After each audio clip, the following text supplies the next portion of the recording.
Hello, I'm in the refuge office at the moment, and this is just a very short update that I wanted to share with you. Ever since the earthquake, we haven't spoken much about our personal circumstances. We were very anxious to be out the next morning doing what we could for animals that may have been in distress, and of course the humans as well. I think now a lot of that has been taken over by various NGOs and people coming from everywhere to join in. And we've avoided joining those associations because I think the work that we do is quite unique in as much as we are the only place that can offer comfortable full-time retirement and sanctuary for equines in distress.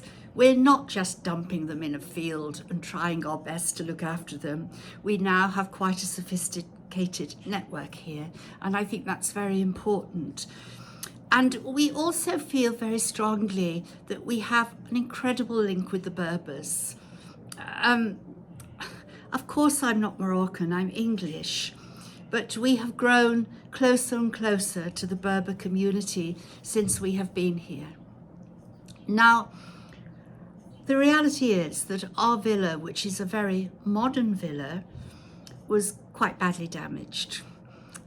For example, Charles and I had to move out of our bedroom because the wall was about to collapse.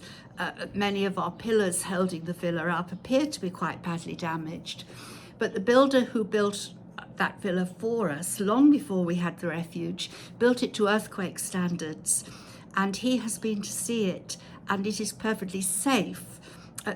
If I say the work is superficial, it doesn't just mean filling a few cracks. There's quite a lot of work to be done, but the house isn't going to fall down.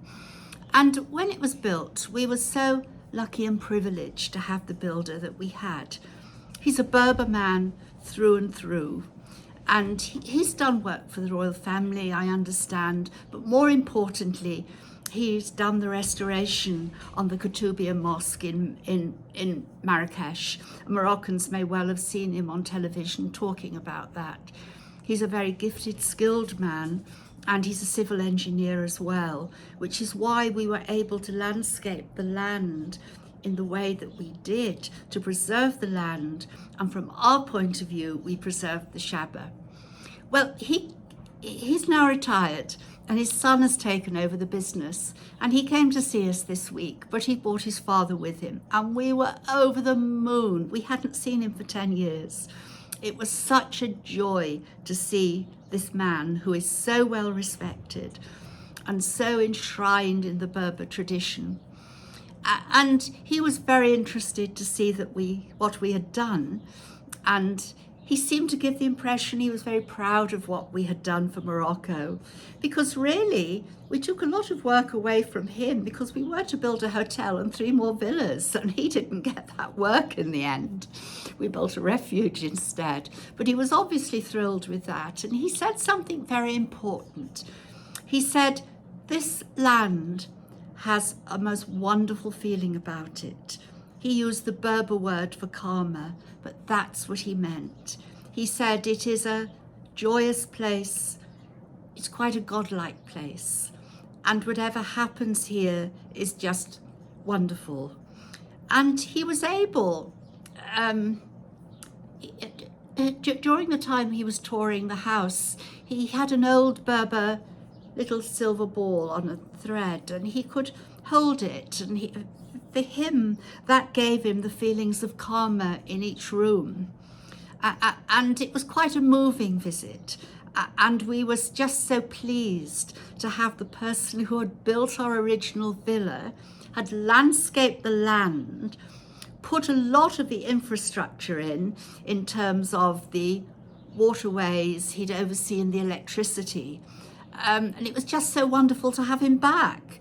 And it's really our strength and our resolve that whatever we do here must continue. It was meant to be, of that I have no doubt. So fast forward just a little, because I must tell you all something. If you message me in future, and it requires quite a big reply, those messages will be dealt with by Ayoub or by Charles. I am having to take some time away from the administration. I'm trying to finish this book, which is very important for Jarjeer, and I really cannot get bogged down with other matters. I will oversee and support any of the